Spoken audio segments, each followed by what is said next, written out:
Morning welcome to business breakfast show. Global markets ఈ ఉదయం స్వల్ప నష్టాల్లో ట్రేడ్ అవుతున్న ఎస్ఎక్స్ నిఫ్టీ కూడా 13 పాయింట్ల నష్టంతో 5549 దగ్గర ట్రేడ్ అవుతుంది. సో నిన్న కూడా గమనించాం మన మార్కెట్స్ నష్టాలతో క్లోజ్ అయ్యే సెన్సెక్స్ 114 పాయింట్లు, నిఫ్టీ సుమారుగా 40 పాయింట్లకు పైగా నష్టంతో క్లోజ్ కావడం గమనించాం. సో ప్రధానంగా 2G స్కామ్ కి సంబంధించిన వార్తలు మార్కెట్ సెంటిమెంట్ నిన్న దెబ్బతీసాయి. అఫ్ కోర్స్ గ్లోబల్ క్యూస్ తో పాటు 2004 నుంచి 2007 వరకు టెలికాం మంత్రిగా పనిచేసిన దయానిధి మారన్ పై సిబిఐ దర్యాప్తు చేయనుంది అన్న వార్తలు, తర్వాత రకరకాల వార్తలు. సిబిఐ దెబ్బ నిన్న మార్కెట్ కి తగిలిందని అనుకోవచ్చు. అనిల్ ధీరుభాయ్ అంబానీ గ్రూప్ కు సంబంధించిన స్టాక్స్ కూడా నష్టపోవడం గమనించాం. ప్రత్యేకంగా stock of the day Sun TV 28%, అంటే 105 రూపాయలు నేను ఒక రోజే ఈ కౌంటర్ నష్టపోయింది. అలాగే సన్ టీవీ గ్రూప్ కి సంబంధించిన కళానిధి మార్గం సంబంధించిన కంపెనీ స్పైస్ జెట్ కూడా 16% నష్టపోవడం గమనించాం. సో ఈ కంపెనీస్ పై ముందు కూడా ఎప్పటికప్పుడు ఇటువంటి వార్తలు, గాలి వార్తలు కావచ్చు, నిజమైన వార్తలు కావచ్చు, మార్కెట్ లో షికారులు చేస్తూ ఉంటాయి. సో ఈ స్టాక్స్ కు ఎప్పటికీ ఈ రిస్క్ సమీప భవిష్యత్తులో ఉందని చెప్పుకోవచ్చు. అలాగే హిందుస్థాన్ యూనిలీవర్, ఈ కంపెనీని పేరెంట్ కంపెనీ ఏదైతే ఉందో యూనిలీవర్ ను Procter and Gamble take over చేయబోతుంది అన్న వార్తలతో నిన్న ఈ స్టాక్ 3% పైగా లాభపడటం గమనించాం. అలాగే నష్టపోయిన స్టాక్స్ లో ముందే అనుకున్నట్లుగా రిలయన్స్ కమ్యూనికేషన్స్ 89 రూపీస్ దగ్గర క్లోజ్ అయింది. 4% నష్టంతో నేను కూడా ఒక అనంతపురం సోదరులకైనా కంగారు పట్టడం జరిగింది. ఈ స్టాక్ మీరు అమ్మమన్నారు, మేము అమ్మేసాం, ఈలోగా పెరిగింది అంటూ. సో ట్రేడింగ్ గైరేషన్స్ ఉంటాయండి. ట్రేడింగ్ లో ఎప్పటికప్పుడు ఓ రోజు పెరగడం, ఓ రోజు తగ్గడం ఉంటుంది. బట్ మనం చెప్పేదంతా కూడా ఫండమెంటల్స్ బేస్డ్ గా ఇచ్చే ఇన్వెస్ట్మెంట్ అనాలిసిస్ కే ఎక్కువ ఇంపార్టెన్స్ ఇస్తాం, ట్రేడింగ్ మూవ్మెంట్స్ కంటే కూడా. సో ట్రేడింగ్ లో ఓ రోజు పెరగచ్చు, ఓ రోజు తగ్గొచ్చు. ఈ అంశాన్ని అంతగా టీవీ5 ప్యానల్ కానీ అలాగే మార్కెట్ లో ఉన్న ఇన్వెస్టర్స్ కానీ పట్టించుకోవాల్సిన అవసరం లేదు. లాంగ్ టర్మ్ లో ప్రత్యేకించి ఆర్కామ్ సంబంధించి 7 క్వార్టర్స్ గా కంపెనీ నష్టాలు పోస్ట్ చేస్తూ వస్తుంది. గత 4 ఏళ్లలో ఎన్నడూ లేనంతగా లోయెస్ట్ రిజల్ట్ ను కంపెనీ ప్రకటించడం జరిగింది. కంపెనీకి హ్యూజ్ డెట్ బర్డెన్ ఉంది. ఇవన్నీ అలాగే వీటన్నిటితో పాటు 2G స్కామ్ లో ఆర్కామ్ ప్రమోటర్ల పాత్ర ఎంతవరకు ఉందన్నది ఇంకా నిర్ధారణ కావాల్సి ఉంది. సో ఈ అంశాలన్నీ తేలాల్సి ఉన్నప్పుడు ఈ కంపెనీలో ఇన్వెస్ట్ చేయండి అంటూ రికమెండ్ ఎవరు చేసే సాహసం చేయరు. సో మనం కూడా అదే పని చేసాం.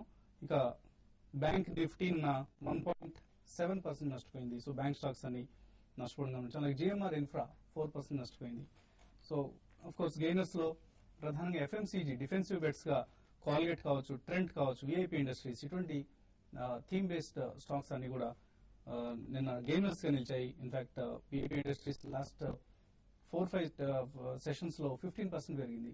సో ఇటువంటి ఎక్స్ట్రాడినరీ మూవ్మెంట్స్ కొన్ని స్టాక్స్ లో గమనిస్తున్నాం. ప్రత్యేకించి ఎఫ్ఎంసీజీ ఫార్మాను ప్రస్తుతానికి డిఫెన్సివ్ స్టాక్స్ ఎక్కువ మంది భావిస్తున్నారు. ఈ స్టాక్స్ లో కొనుగోళ్లు కూడా జోరుగా ఉన్నాయి. ఓవరాల్ గా చూస్తే ఇండియన్ మార్కెట్స్ కొంతవరకు గ్లోబల్ మార్కెట్స్ ను అవుట్ పెర్ఫార్మ్ చేస్తున్నాయి.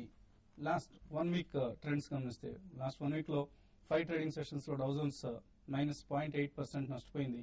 అలాగే షాంఘై 1.5% నష్టపోయింది. సెన్సెక్స్ మాత్రం 2.5% లాభపడింది. సో కొంత దీన్ని మనం ఎఫ్ఐఎస్ లాస్ట్ 1 వీక్ నుంచి కొద్దిగా మన మార్కెట్స్ లో బయింగ్ ఇప్పుడిప్పుడే స్టార్ట్ చేసిన వైనానికి ఇది నిదర్శనంగా చెప్పుకోవచ్చు. ఇక హైదరాబాద్ కి సంబంధించిన కంపెనీ విమ్టా ల్యాబ్స్ గత 25 ఏళ్లుగా టెస్టింగ్ సర్వీసెస్ అలాగే కాంట్రాక్ట్ రీసెర్చ్ సర్వీసెస్ ను అందిస్తున్న సంస్థ ఇది. చర్లపల్లి దగ్గర కూడా ఒక పెద్ద ల్యాబొరేటరీ ఫెసిలిటీని కంపెనీ హైదరాబాద్ సమీపంలోని చర్లపల్లిలో ల్యాబొరేటరీ ఫెసిలిటీస్ ను నెలకొల్పిన సంస్థ ఇది. అనధికారిక సమాచారం ప్రకారం విమ్టా ల్యాబ్స్ యాజమాన్యాన్ని పగ్గాలు చేజిక్కించుకునేందుకు ఒక విదేశీ సంస్థ ప్రయత్నిస్తోంది. ఇది యూరోపియన్ సంస్థ అంటూ కొన్ని వార్తలు వస్తున్నాయి. ఇది ఎంతవరకు ఖచ్చితమైన వార్త అనేది యాజమాన్యమే నిర్ధారించాల్సి ఉంటుంది. గత 3 సెషన్స్ గా ఈ స్టాక్ లో కూడా స్టాక్ ప్రైస్ లో మనం అప్వర్డ్ మూవ్మెంట్ గమనిస్తున్నాం. 1 మంత్ లో ఇన్ఫాక్ట్ ఇది 52 వీక్ లో కూడా 20 రూపీస్ స్థాయి నుంచి ప్రస్తుతం 35 రూపీస్ కి పెరిగింది. ఆల్మోస్ట్ లాస్ట్ 1 మంత్ లో 70% ఈ స్టాక్ పెరగడం గమనించాం. లాస్ట్ 3 సెషన్స్ గా ఈవెన్ సర్క్యూట్ టచ్ చేయడం కూడా గమనిస్తున్నాం. సో ఇవన్నీ కంపెనీ వెనుక ఏదో జరుగుతోంది అన్న ఒక ఊహాగానాలకు ఊతం ఇచ్చే పరిణామం స్టాక్ ప్రైస్ ఇంతగా పెరగడం అనేది. ఎందుకంటే కంపెనీ నష్టాలు ప్రకటించింది. మొన్న మార్చి రిజల్ట్ కూడా చాలా పూర్ రిజల్ట్ ప్రకటించడం జరిగింది. సో ఈ పరిస్థితుల్లో కంపెనీలో ఏం జరగబోతుందన్న అంశంపై కుటుంబరావు మాట్లాడబోతున్నారు. సో ఎటువంటి సమాచారం మీ దగ్గర ఉంది? వింటా ల్యాబ్స్ యాజమాన్యం చేతులు మారే అవకాశాలు ఎంతవరకు ఉన్నాయి?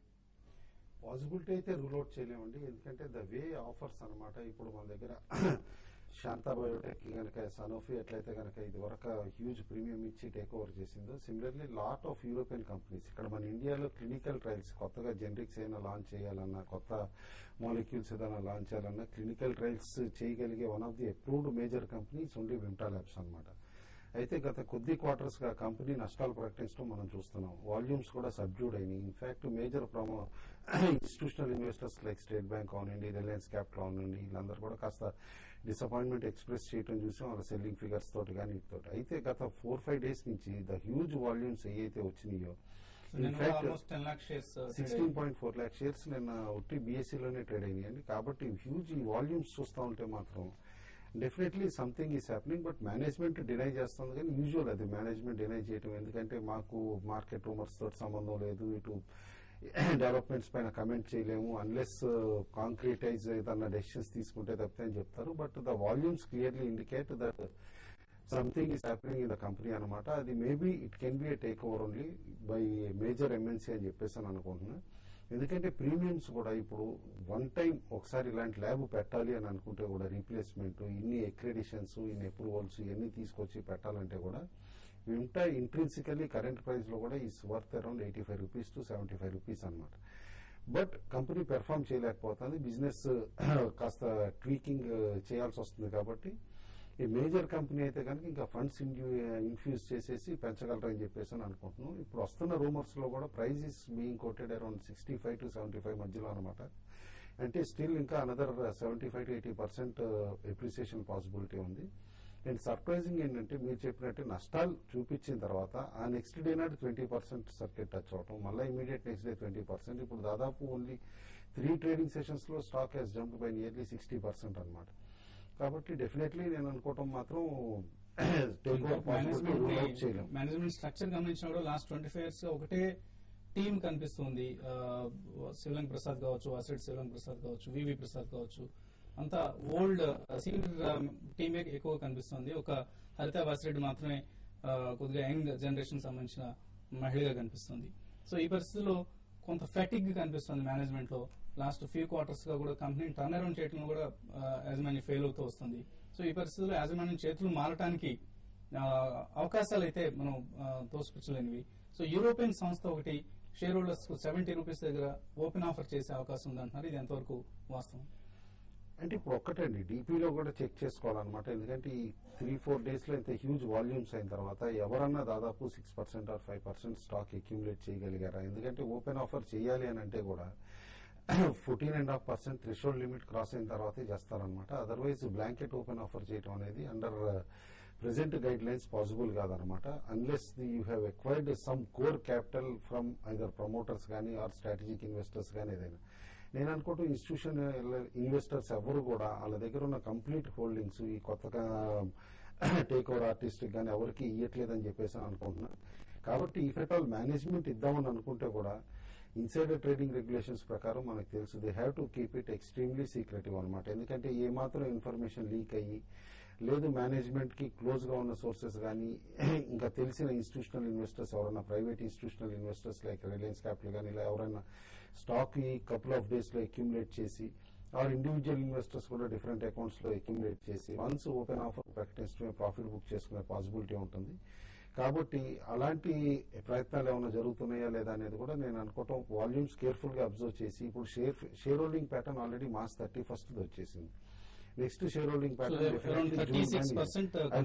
జూన్ వరకు కానీ మనకి రాదనమాట. క్లియర్లీ జూన్ వరకు కంపెనీ డిస్క్లోజ్ చేసే లోపల ఈ ఫెటాల్ షేర్ హోల్డింగ్ ప్యాటర్న్ కనుక్కోవాలంటే రిజిస్ట్రార్ దగ్గరే కనుక్కోవాలి. కాబట్టి ఈ లోపల నేను అనుకోవటం డెఫినెట్లీ మేనేజ్మెంట్ ఈ ఫెటాల్ they are going to do a deal, they may have to do the deal with in 1 month or so అనమాట. ఆర్ మేక్ అన్ అనౌన్స్మెంట్ కూడా మార్కెట్ లో ఇంత వాల్యూమ్స్ పోస్ట్ 3 quarters సక్సెసివ్ గా ఇంత హ్యూజ్ లాసెస్ డిక్లేర్ చేసిన తర్వాత కూడా stock price పెరుగుతోందంటే definitely something is happening. Operator involvement అంటూ మాత్రం లేదండి ఈ స్టాక్ లో. ఎందుకంటే one of the very few companies అనమాట, మేబీ 2 companies ఉన్నాయి ఇండియాలో లిస్టెడ్ అనమాట, క్లినికల్ రీసెర్చ్ చేసి లిస్టెడ్ గా ఉన్న కంపెనీలు అనమాట. కాబట్టి ఎనీ రీసెర్చ్ R&D ఎక్స్పర్టైజ్ ఉన్న కంపెనీస్ లైక్ సనోఫీ అవునండి వ్యాక్సిన్ సెగ్మెంట్ లో కానీ ఇటు లేకపోతే or some other European giant which is interested in clinical research మాత్రం డెఫినెట్లీ పాసిబిలిటీ ఉంది. ఇంకోటి అన్కన్ఫర్మ్ రూమర్ కూడా వస్తుందండి that GVK group also has expressed interest అనమాట కంపెనీలో. సిమిలర్ ఆపరేషన్స్ ఉన్నాయి క్లినికల్ రీసెర్చ్ అనమాట. కాబట్టి ఇవన్నీ రూమర్స్ ఇంత స్ట్రాంగ్ గా ఉన్నాయి. స్టాక్ ప్రైస్ చాలా పెరిగింది. కాబట్టి I think we should expect some statement from management ఇవాళ కానీ రేపు కానీ అనుకుంటున్నాను. వింటల్ యాప్స్ పై మరిన్ని వివరాలు తెలుసుకోబోయే ముందు ఇప్పుడు చిన్న బ్రేక్ తీసుకుందాం.